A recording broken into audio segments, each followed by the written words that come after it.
Things with Matt, the Deering Acting Studio podcast, where we discuss the connection between life and acting. Alrighty, good morning, everybody. Welcome to Mornings with Matt. Sorry for the delayed start there. We are dealing with something new here. And then, Joey, I promised to check out this new countdown in the comments, and then we bailed on the countdown. Well, you should. Do you know why? Because you're selfish. Yeah. Okay. Well, I disagree. So. What do you mean disagree? You are a selfish person. I don't know. It was pretty selfish of you to not tell me that you had said the countdown. So. That's true. Actually, really? I never said I wasn't selfish because I am. I'm a selfish dude. Yeah, but in this situation, you're the more selfish one, not me. I mean, more selfish? Yeah. All right. There was more selfishness coming from you than there was selfishness. Which part was selfish? Was it the part when I got up early, the part that I woke you up, the part that you forgot to come in? Oh, well, I'm trying to get clear on. Now you're talking about the parts where I was selfish, but the parts where you were selfish were specifically when trying to get this show up. You know. Got it. And you know what? I actually was because last minute I said, "Hey, we don't have a guest on today." And so let's try a new streaming software. Yeah, let's try something new. Because if we're going to make a mistake, I'd rather make a mistake on me instead of a guest. Remember I said that? Yeah, that is what you said. Well, I still feel that way. You did say that. And we did. Yeah. We made plenty of mistakes. So the truth is, though, for real, that's truth. Nobody likes to be called selfish. Am I right? Yes, that's true. I mean, in fact, even this morning, I mentioned to you, I was like, dude, I'm going to call you selfish on the show. And you were like, cool. I did not do that. Before the show. No, before the show. I had to clarify. Oh. I'm not talking about the first live stream. Not the first of 7 that we did this morning. No. Oh, I see. No, I'm talking about like early. Okay. Yeah. When I first mentioned it to you, you looked at me and then I was like, guess what? I'm going to call myself selfish too. You remember? You remember yeah. That? Yeah, but there was that moment you were like I said yes. Though. Yeah, but your eyes were like, okay. Okay, my eyes were maybe analyzing. That's true. But I did say yes right away because I had trust in you, Matthew Deering. I know. It just was like a limited trust. I love it. Yeah, so people, I mean, we don't like the word selfish, but you are selfish. And in some ways it's okay. Like people are going to have selfish motives. That's true. Just about everybody. I mean, even if you're going to end up, let's say like if I'm helping you, I mean, I always say like the most selfish thing you can do is to be unselfish, because usually when you give, it comes back to you tenfold. I mean, that's sort of like a law of life. So even in your most giving state, if you're being really honest with yourself, there's usually something deep down that has some kind of a selfish motive, or would want to be recognized in some way. And then there are those people that would say, hey, I don't even want to put my name on this thing, and maybe they have moments like that. But in life in general, people fall into that selfish place. So how do I define selfishness? One of the main things that I think people don't realize how selfish they're being is when they judge themselves. It's kind of obvious that you're being selfish when you judge somebody else. So if I look at somebody and I judge them for whatever reason, let's say they drive a nice car and it's a young person and their family has money, I may just judge them immediately and be like, oh, trust fund baby, or something extremely negative attached to something without even knowing the person. Well, you don't know their story. You don't know what they've done. You don't know what they've been through, etc. And so you casting judgment on somebody else, that's pretty obvious selfishness. That ain't cool. But I feel like when you cast judgment on yourself, you're being selfish. When you bring yourself down, you're being selfish. Yeah. When you're looking at your text messages during the show, I was not. Selfish. I was looking to see if the live was up on Facebook. Oh. Because we are starting a live, because we had live on platform. Facebook. Yeah. Well, then what made you laugh? It was something on the Facebook? What? No. What made me laugh was a message came up. Oh, it was a text message. No, It was a studio message in the profile, and it was from Matt Siebert. What did he say? What did Siebert say? He said, let me see. Was it show related? Yeah, I mean, it could be show related. No, it was about your video this morning. Oh, yeah. He said, man, why am I having so much problem? Okay.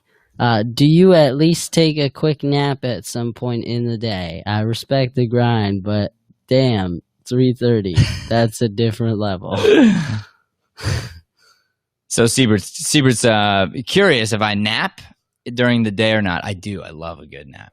Matter of fact, yesterday I napped so hard. It was like an hour, but I was out deep sleep. I felt like I got 10 days worth of sleep in 1 hour. It was incredible. But let's dive down this, okay, Joey? Can I get your attention a little bit so that you and I can rap back and forth a little bit? Yeah. That would be cool. I'll forget this. If it's up, it's up. If what's up? The video. I don't know if it's up or not. On Facebook? Yeah. Oh, I can check that. But let's talk about I want to go down this with you. This idea of what it means to be selfish and to judge yourself, like to put judgment on yourself, I believe is selfish. And I'm going to tell you why. I think what happens is you go to this place inside and then most of us anyway, and then we become negative in some way. We bring negative energy and then we don't do our best and we're not inspiring the people around us. And that action in and of itself, even though it's like you're hurting yourself technically, I think you're still hurting the people around you. And that puts you in that selfish place. Yeah, I can't relate. I've never done that before. No, I'm just kidding. Except this morning, like 3 times. Whoa. Matt's got his gun cocked and ready. I do. He's just trying to send shots. I do have it ready. No, for real though. Yeah, that's a good point. A lot of people, I think, don't think of when they hold themselves, their self-image, all of that, and they put themselves down. They don't realize they are being selfish to them, and like you said, to everybody else, because if you don't like yourself, if you don't love yourself, if you don't think you're valuable, right? And then people around you do, and what you do is you talk about that, you share about like how you think you don't think highly of yourself and all that. Well, if they do think highly of you, then it puts them in a bad spot, because then it's like they can either try to explain to you why they hang out with you and why what you're saying is not true, and why the truth is that they wouldn't hang out with you if you were that way, right? Right. But by you discounting your value, that has to make them question. And I've felt that before, where it's like, well, if you're always talking about how bad you are, like, why am I hanging around you? Yeah, and you devalue. You're right. You devalue your friends. Yeah, because if I'm hanging around you and I think you're great, and then you don't, then that makes me not credible. Like, you're totally right there. So again, beating up on yourself is selfish. Mm-hmm. And having said that, we all do it. Like some more than others, some have a better control on it or whatever, but we all do it in some way, shape, or form. So then, therefore, we are selfish in some way. For sure. So navigating yourself out of this and understanding that sometimes you got to make the hard choice to be unselfish, and it's not always fun. Yeah. Like I think even being nice to people can be selfish. Sure. If you don't, if it's fake, that's what I'm saying. Yeah. You don't deserve the kindness. Interaction. I'm telling you, you're good when you're not. Mm-hmm. Totally selfish. And what's hard in that circumstance is being honest. Yeah. Telling the truth, holding a mirror up to somebody's face. I don't know if we're on Facebook. It might just be YouTube. Cool. Not sure. I couldn't find it on Facebook when it's got the little check, but I'll Check. Chickity check. It's got the check, but I'll check. So let's relate this to life really quick. Let's say you're a boss. Okay. Sometimes the most unselfish choice is to let go of the person who works for you. 100p. And why would that be unselfish? Well, first and foremost, they could be somebody who's toxic to the environment. So if you don't let them go, then they will be causing negative impact on everybody else at the workplace. Two, if they're toxic, then they clearly are not happy at your workplace. Mm-hmm. So by letting them go, you're doing them a favor because they're going to be able to thrive someplace else where they're not feeling the negativity that you are delivering. What's up? I need a 2-factor authentication code to get into the YouTube to the or Facebook, to Facebook. That's funny. To the Book of Faces. Here you go. Thank you. Get on my phone. Sorry about that. Yeah. Trying not to interrupt you because you were on such a good point. Yeah, but what then you gonna do? was selfish. Hey, there you go. Leaning into it, baby. I love it. I love it. You know. So what I recommend is to really define this for yourself. Figure out what this is and try to get yourself into that place of being unselfish, both to yourself and others. Because here's the other thing. If you're too nice to yourself, again, you're being selfish. And so there's this really fine line, because if I'm lying to myself and telling me that I'm better than I am, then that's not good either. So we want to find this really fine line where I can approach everything from love, from an unselfish point of view, from ideally unconditional love. And that kind of love is hard to deliver both to yourself and others. So what does that look like? That looks like you show me something and I tell you I don't like it. You say, hey, you're going to do something, and I say, I don't think it's a good idea. Even though I know that's not what you want to hear. Even though I know it's not what you want to hear, if I tell you that, especially if you don't want to hear it and I know that and I say it anyway, that means that I'm actually loving you at the highest level. And why is that? Why is what? Why is it that you, like, even though you're doing the thing that they don't want you to do and all that, why are you loving them at the highest level? I just want you to go deeper into that point because I agree with you. Okay. And even that has a fine line, actually. Yeah. So I should kind of navigate this. The idea. So depending on how you word this, if I said to you, like it's not what you want to hear, but I'm going to tell you anyway. Maybe I shouldn't tell you, honestly, because you just may not be in a space where you can hear it. But I shouldn't lie either way. Yeah. But if I know it's not what you know you're hoping for, mm-hmm. but I'm willing to deliver the hard truth to you, I am being kind. It's sort of like, imagine I had a big piece of spinach on my teeth. Okay. Yeah. And I'm doing the show and I got a big piece of spinach and it's right there. Bro, I would come over and I would you'd flick it off. Pull that right out. You pull my tooth. Yeah. No, but what I'm saying is pull like your tooth. There's so many people who would feel embarrassed in a public situation to tell the person, hey, you got spinach on your teeth. Yeah. Because you know that they're going to go, oh no. Right? Or your fly's down. 100%. Right? Oh my gosh, that was the funniest thing. Funniest thing ever. Yeah, we'll get there in a second. yeah. But imagine like the person who won't say that to you is because they don't want to be the person that delivers that bad news. But I think if they don't tell you, and I'm sure you think this, if they don't tell you, you're being selfish. Oh yeah. I mean, that's the thing where I would much rather know. Like, of course. Like, guys. Of course. Sure. It might be a little bit embarrassing in the moment, but it's less embarrassing than walking around the whole day that way. Right. Like I've told Brian a billion times where it's certain things, but I will literally tell him, I'm like, bro, like you are around me all day and you didn't mention that I had like a piece of chocolate on the upper left side of my cheek or something like that. And he's like, oh, I guess I didn't look. And I was like, come on, man. Like, really?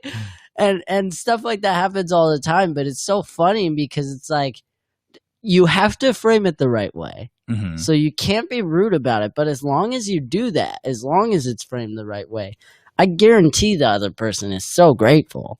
Because nobody wants to look like a fool. Right. And maybe that's the hard part. Yeah. Is the framing. I know I used to struggle with it. Hardcore. Yeah. It's probably just one of those deals where we go back into listening skills. You have to figure out how to navigate being kind and delivering the information directly, but on an individual basis.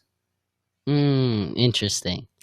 The same, whatever I say to you is not what I should say to Brian or not what I should say to the next person. Yeah, I remember I used to really struggle with that too.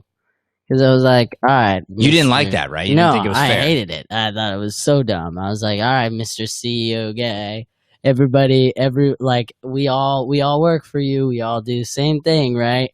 And then, meanwhile, like, you give Brian a task that's way easier than mine, and mine takes me 6 hours and his takes him 30 minutes, and then it's like, cool, but you're both on the same playing field and you both get the same amount of like love and respect. And I'm like, bro, I just like outworked him by like 4 hours. What are you talking about? The hardest part about that, Joey, is what if I gave Brian a task that would have taken you 30 minutes?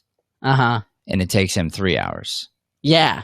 And I give you a task that used to take you 5 hours and you got it done in 3 hours. So you both got done in 3 hours. Mm-hmm. And you're right. You've outworked him. Yeah. You've doubled down, outworked him. Yeah. And what if that day I celebrate him and I push you? Yeah, it's really hard as shit. I almost just cursed. Oh, yeah, it is though. Like that's one of the hardest parts. I think I had to learn and adapt when working here because you are so that way, and it does work. Like there's no doubt. Proof is in the pudding. Like you did it on the podcast stump, but you showed like a side by side. Like it's unrecognizable. Me or Brian or anybody who's come to work by your side, like you just make people better is what you do. You do it with students, but especially with staff. It's like, and like you said, certain days you get pushed and certain days you get loved and like encouraged. And it depends on what you need that day. But that's one thing I overcame but it was a big struggle, was like being okay with one day it's going to be this way, one day it's going to be that way, and the person next to me might be getting the opposite of what I'm getting. Right. And it may not be deserved. Sure. In your mind. Yeah. But what I try to harden you to is the idea of the person who gets pushed that day, you got more value out of me. Yeah. People used to always say that. People pay me $400 an hour. They'll pay me thousands of dollars for a day. Crazy amounts of money to make them 1% better. The 1% will pay a ton of money to get 1% better. You know why?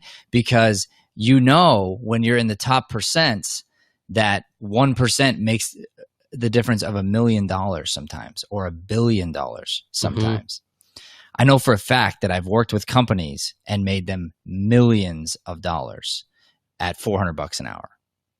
And I'm like, I got to raise my price or I got to get paid differently. But the truth is I haven't earned it. You know what I mean? I haven't worked with enough companies yet. I don't know. Or for whatever reason, you know, we haven't hit that thing. I mean, I can tell you too, like part of why I do what I do is even though we've been in business for over a decade, I still feel like a startup. I probably always will, but I very much feel like a startup because, you know, we're in big time a niche, you could say. You know, our particular expertise is something that is a niche business, especially, you know, Arizona acting school, like, you know, it is what it is.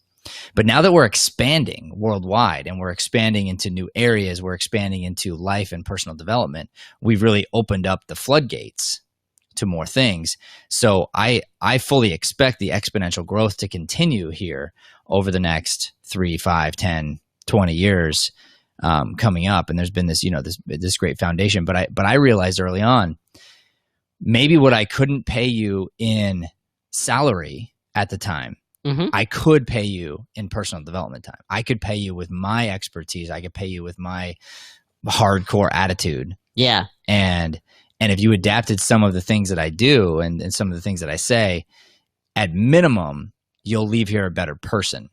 Yeah. You'll leave here more valuable to the market. Well, and I think the tough part about that too is that's a bold strategy, Cotton. But seriously, because you get paid, like you said, like high dollar to go do this for a corporation, but why do they do it? Because they're at a certain level of success already. Right. And they want to get 1% better, and they already have the mindset, and whatever field they're in, they are particularly knowledgeable, and a lot of them are already mastered in their career. They just want to get better at a couple of things to take that next step, right? Yeah. For me, I was just starting. I knew nothing. I was young, out of high school, like all of these things, and you were giving me that. But the problem is because I didn't have any framework, I didn't have knowledge already. I didn't have something I was really super passionate about yet. I would have said it was acting, but acting is such a bland statement as like an answer to like a question sometimes, right? So if you're like, what are you doing? I'm acting, but you're not, like you talk about and like we talk about on the show, like you're not in the daily grind of it where it's like, right. Oh yeah, I'm reading this script and this book and posting my stuff on social media. Like I wasn't doing any of that. Right. I was just saying, yeah, I'm acting. I do acting. But that's like so bland, And so it was such a bold move to do that because now I see the value. Now I recognize how much it's benefited me. But back then, I imagine you got so much pushback because you can't see it when you don't have that vision. Yeah. Well, and even going back to the idea of the unconditional love thing too, and you're right. The bold strategy, or shall we say stupid strategy, I've helped a lot of people now. People who have been a part of this company and really given all in have gone on and done some really amazing things because they came in here, they raised their value, and they went out and they used it on a different company that would pay them more, and I'm very happy for them. Like I'm excited for the people who leave here and do really good things. Like I want that of them. But then of course there's a little bit of a starting over point every time that happens. And so there's no guarantee, right? Like, yeah, you're all in, but you're not. And I have to take that risk and understand that I still have to give to you. I still have to help reform you. I still have to try to take you to the next level. Because why? Because our clients deserve it. The people who come here to better themselves deserve that the entire staff is operating at a certain level.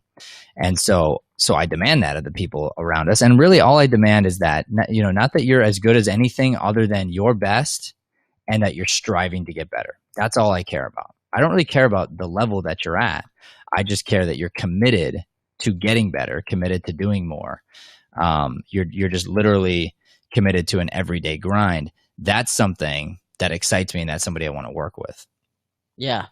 And you showed that early on, Joey, in some ways. And then in other ways, you're right. You gave me a ton of kickback because you wanted to be complimented. Yeah. Really badly. You wanted me to tell you how good you were. Yeah. And I kept telling you, you're not. Yeah. And it hurt you. And I'm like, I'm not trying to hurt you. Yeah, but you did. I'll tell you. You wanted. Here's the thing. It's so funny. I mean, this is funny if you look back on it. Dude, it's so funny. You thought you were great. I really did. In different ways. Like even editing. You thought you would do a video and you'd be like, it can't get better than this. Yeah. And I'd go, bro, Bro. You know not what you know. It can be so much better than this. Yeah. And you look at me like And be like how? And I'm like, all right, going to the extreme here. mm-hmm. You're telling me that if Steven Spielberg grabbed this promotional video, he couldn't have done a better job. Nope. And the answer is, of course, yes, of course. Yeah. You know, if J.J. Abrams grabbed this video, you don't think he could do better? Of course he could do better. Dude. Why? Because he's better than you. He's better than you. He would be making Star Wars. So don't tell me that it's the best it could possibly be. Yeah. You're allowed to tell me though, this is the best I could do. This is the best. This is the best I know to my knowledge. But then if you have that attitude, then you walk in with being open and being curious and actually getting excited about an improvement. I mean, this is still something you suffer with. Yeah. A little bit. You know, I brought up the other day writing down your process after the show. Uh-huh. That was yesterday. Yeah, yesterday. I asked you to write down the process, and I saw it in the email, by the way. I haven't looked at it yet, but I'm excited to. Oh. But you wrote, I asked you to write down the process. And because I'm like, because guess what? Hey, man, if there's a way we can speed it up, if there's a way we can make it faster, I'll look at it, and that'd be awesome. Mm-hmm. And you didn't like it at first. Why? Because I'd already asked you to do this a while back, and you're thinking to yourself, well, I already did it. I already sped it up. Like, it's already as fast as it can go. And I'm like, you know, that was your initial reaction. You got over it quickly, but that was your initial reaction. Like, you didn't want somebody else to come in and do a better job than you at figuring out how to do your job better. Mm-hmm. And I'm in a place where I'm going, dude, if anybody can tell me what I'm doing, that there's a better way to do it, I'm open to it. Yeah. Immediately. I mean, let's take what we did this morning. Okay, but the big botching fail of what this morning was, trying to get up 7 times. Why? Well, because we're trying new software. Why are we trying new software? To get better. But where to? Here's the thing: we're already doing something nobody else is doing. Yeah, we've already revolutionized it. We're already using high tech equipment, and we're broadcasting live daily on YouTube. Like, we're already putting out more content, doing more things than 99% of the world already. Mm-hmm.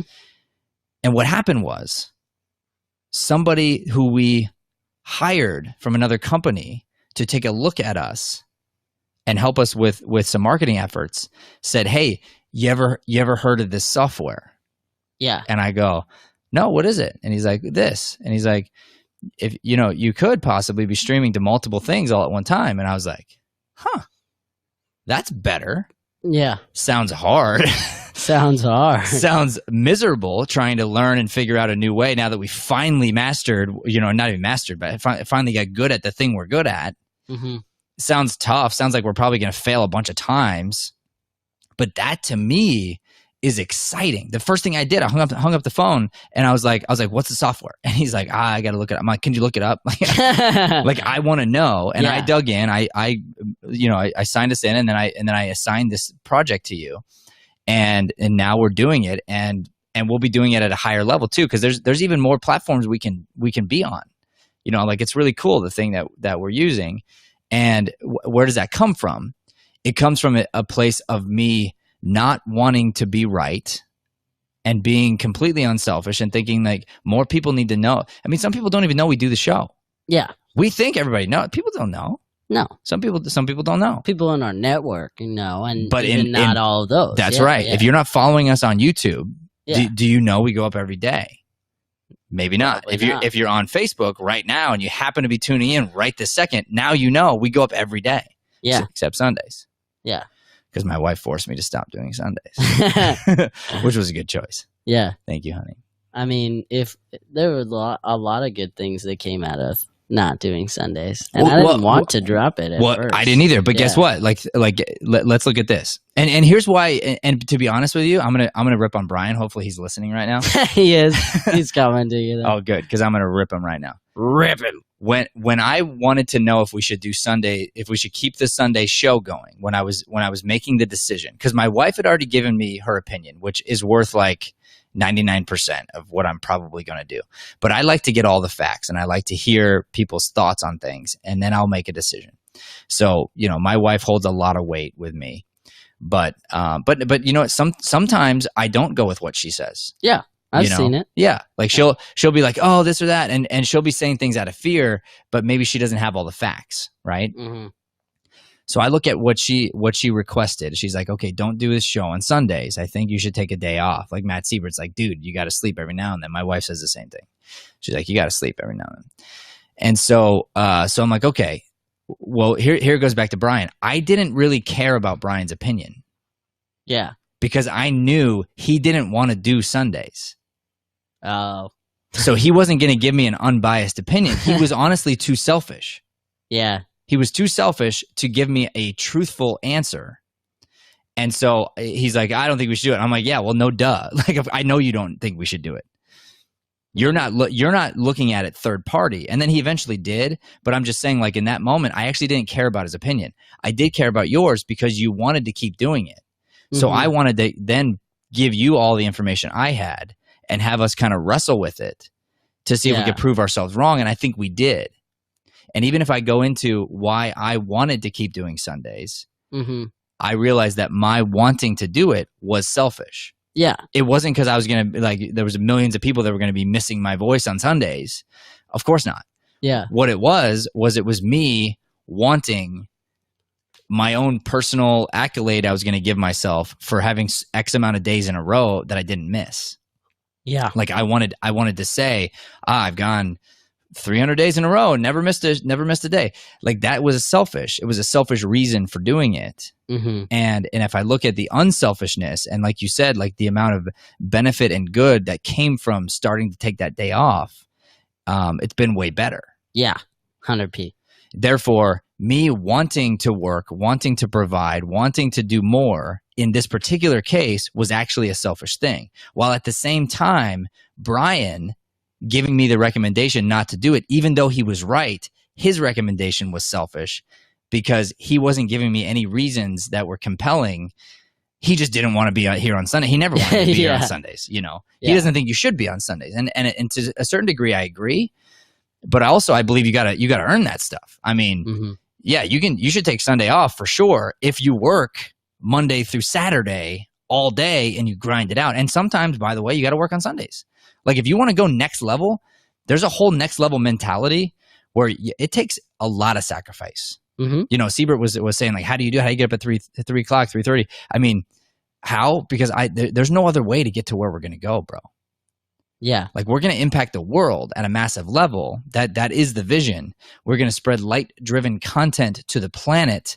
There's no way to get there without working harder than most people are willing to work. That's just how it is. Yeah. 100p.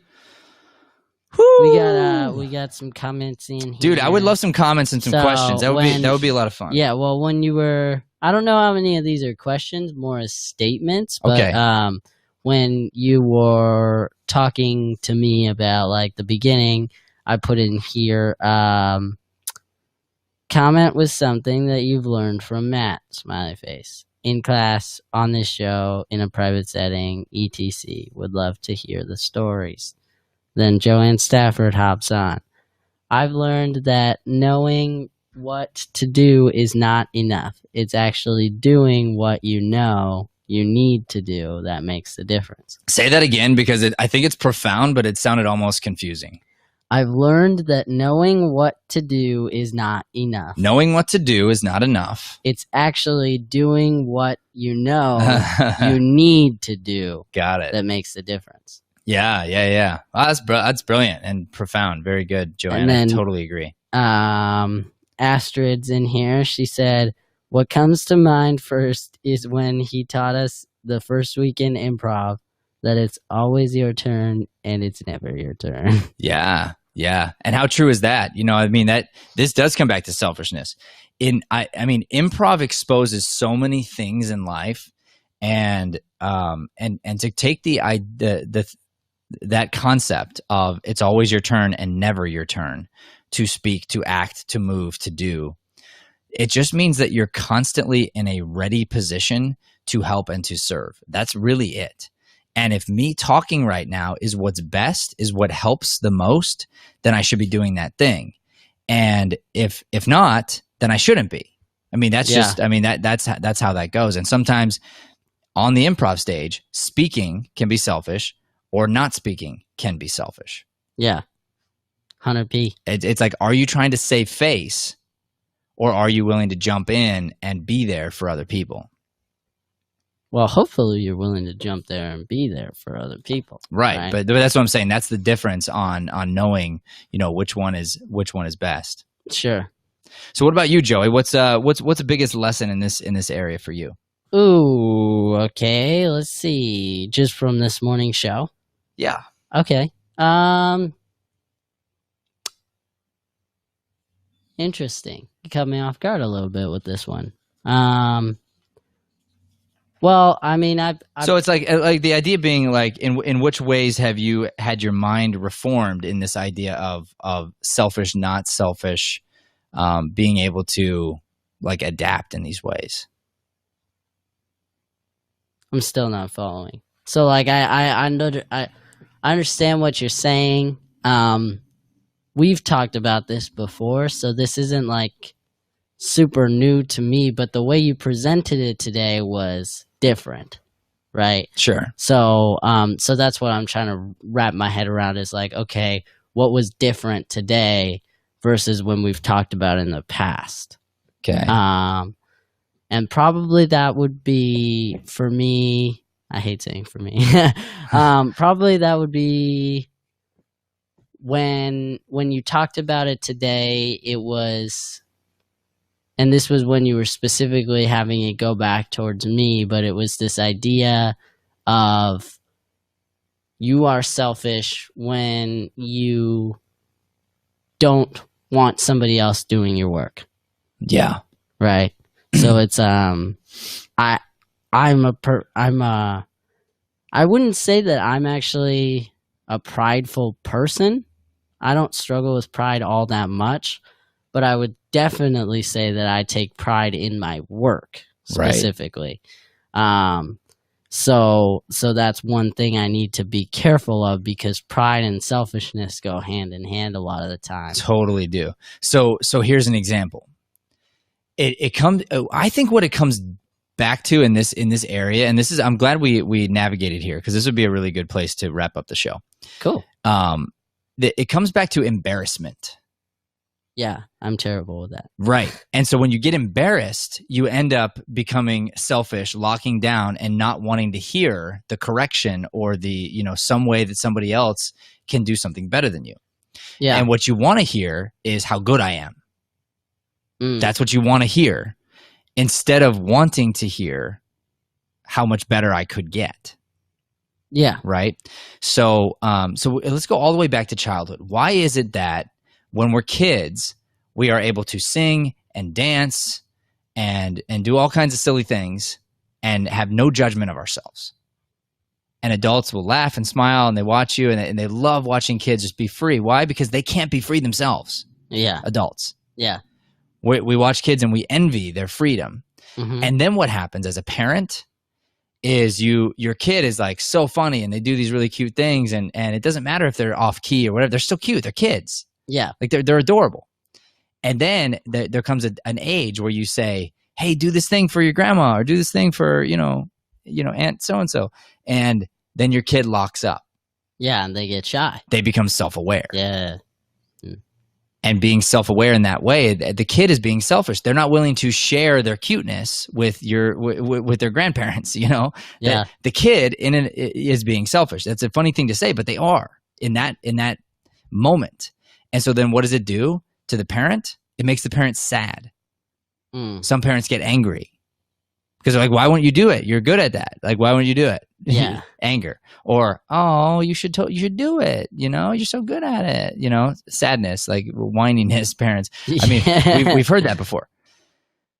And so, and why do you feel that way? Well, because the kid won't do what that they're going to be good at doing. Why? Because the kid's embarrassed. Yeah. Okay. So here let's just take an editing video that you've done. Mm-hmm. And you have a video, and I'm like, and this would be, let's just say the past, because I don't know that you'd be this way still, but in some ways you might. But let's just say I know somebody, and I'm like, hey, let this person come in and I'm going to have them look at your thing and see if there's areas that you've been doing it wrong and that you could do it way better and way faster. There's a part of you that might even want to like fix it up before they start. There's a part of you that might be like, oh, like I'm sitting here hoping that they're going to sit down and go, wow, actually, he's doing it really well. Sure. There's a part of you that would want that. Yeah. And what I'm saying is I want the bigger part of you, because I'm not saying that won't always be there, like a little bit of wanting acknowledgement. But even if you get acknowledgement, cool. What I would want is for you to be very hopeful that there's a person out there willing to share their knowledge who would go, oh, dude, let me tell you, you've been doing it all wrong. And you're like, really? And I would want your mind to not go like, oh man, I stink so bad. I've been doing it wrong for so long. Like I'm a failure. Instead of that, for you to go, really? I thought I was doing awesome. Matt thought I was doing awesome. If there's really a way to do it that much better, holy moly, what am I capable of? Sure. Teach me, please show me. Yeah. That's what I want you to default to that. Because then when you get excited about that kind of growth, that kind of like criticism, because if you get out of the embarrassment, you know, and it's hard, but when you first look at it and you first hear that thing, depending on the wording used or whatever, if you don't really listen to what's good about it, you could take the and be embarrassed. Well, and because you're embarrassed, you get defensive. When you get defensive, you don't learn, you don't listen, you don't grow. That's what I was going to point out is actually it's really easy to do that because even just with the way you just framed it in the example, right? The negative comes first. So then if you get embarrassed, which it's easy to do when the negative gets brought up, you don't hear the good stuff, which makes sense why I didn't hear that all the time. But it's weird to me because I'm like that. I don't see another better way to frame it because you don't want to bring the positive and then the negative. That sucks. Yeah. But also like it's such a catch-22 because I'm like, well, duh, of course I reacted that way when I didn't know better. Because I didn't react well to negativity or conflict or any of that. Like you said, I just wanted to be good at what I was good at. Right. Yeah. So it's interesting. And to me, that's completely unattractive. Yeah. Like I'm like, okay, cool, but don't want to work with you. If that's the way you look at life.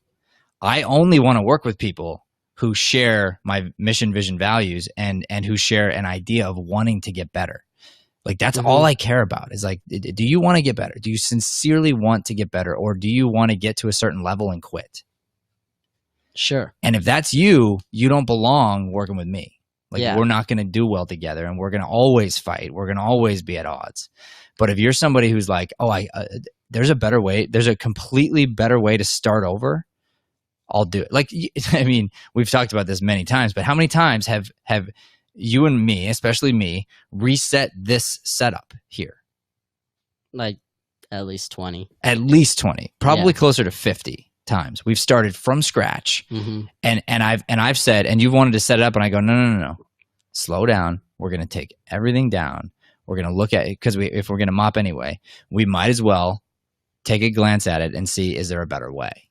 Yeah. Is there a better way? And I'm just always curious about that. And the first 15, there were major improvements that were made by doing that. Like incredible. And then we got to be very complicated, big old setup with chords everywhere, took up almost the entire theater. And then from that, we were able to then get smarter and better and narrow down, okay, what's really needed. And then we were able to take a very complicated process and simplify it. And that's where true genius comes from, is actually simplifying something that is very complex. Right? 100p. So to me, that's exciting. And I'm so glad that you now have adopted that mentality, because, and for all of you out there, whoever you're working with right now, if somebody will critique you, I don't even care. Like if they're having a bad day and they're not nice to you, get over it. Say thank you for the critique and move on and get better. Because they may be going through a divorce, or they may be going through something and they didn't word it right. Cool. Like that shame on them. Cool. But put them in a bubble. have them be who they are, but you take the critique, you take the guidance, get better and get excited about it. And trust me, that person is going to start trusting you. They're going to come back to you. They're going to know, hey, I can critique Joey. I can push Joey. Yeah. Because don't you want to be pushed? Don't you want to get better? If the person who's going to get pushed, going to get better, is going to get the raise. Yeah. That person is going to replace the person who's their boss. Like, that's going to happen 100%. And when you act the other way, it immediately brings up a feeling of suspicion. Like, if I'm like, hey, I got somebody here to, take a look at your work, see if there's any holes in what you're doing, and see if what you're doing could be done faster, or, if it's been right. If you go, I go, what, are you hiding something? Have you been cheating? Have you been like putting it through a certain way when you knew it should have been done better? Like, why don't you want an expert looking at your work? Why wouldn't you want an expert helping make you better? Because I'm willing to offer that for you, and you're being weird about it, you know? So, and you may not be feeling that way, but just through your hesitancy, it causes that kind of suspicion in somebody that might be your boss. Sure. We had this just recently. We have an expert who I'm like, oh, I wonder if we can do a like an audit of the performance on our website. And at first, the web team's like, oh, nobody touches the website but us. And I'm like, well, first of all, it's our website, and second of all, like, why don't you want someone lifting up the lid here? Why don't you want somebody looking at your work? And love these people, by the way, and they immediately changed their mentality and was like, oh yeah, of course, like, you're right. But there was that very first reaction of getting defensive and wanting to be like, take ownership of what's theirs. And I'm going, no. If you're my web team and you work with me, you got to want to get better. Yeah. And I don't care if you're great. And I don't care if I have wasted my money for the last 5 years on you and you haven't been doing it as good as you should have been doing it because you didn't know better. I'm fine with that. But if you knew better and you took the lazy way out, I got a problem with that. But if you didn't know better and I didn't know better, and now we found a better way and you're willing to do it, let's keep working together. I'm totally into that. Because I also blame myself. It's like, when it comes to the web team, I'm going, here I am leading a team and trying to hold a team accountable for something when I don't know how to hold them accountable. It'd be like me trying to critique a mechanic and on how to fix a car and be like, you should be doing that a lot faster. That shouldn't have taken you 3 hours. It should have taken you 1. I couldn't do that because I look under the hood and I'm going, I don't know. It looks scary to me. Yeah. So I get asked for something to be done, and because I haven't done my own research, because I haven't learned enough that I should have learned, it's my fault. It's my fault if we wasted 5 years and you could have been doing it better, but I didn't know and I didn't hold you accountable. That's on me. Yeah. That's on me. But if you're not willing to grow and to bring an expert in who does know what I don't know, that will put you on the right path, then we got problems and I'm going to have to work with somebody else. 100p. Boom. All right, everybody. Today was about selfishness, about how we all have a little bit of selfishness in us, but we want to strive for that unselfish point of view that's going to help us grow. It's going to help us love deeper and connect with each other at a higher level. And this is going to help you in your workplace. It's going to help you with your family. It's going to help you with anything you've got going on. The mentality of love first, unconditional love is a no-brainer. It's going to be a win for you. So thank you so much for watching today, everybody. We appreciate it as always. Please do not forget to subscribe to our YouTube, like our Facebook channel, comment, share, help us spread this light-driven content to the planet. Thank you, and God bless. Thanks for listening to Mornings with Matt. Please like, subscribe, and follow us at Deering Acting Studio to keep up with the latest content. For more information on classes, private lessons, or professional development coaching, visit www.deeringstudio.com. Have a Deering day, everyone.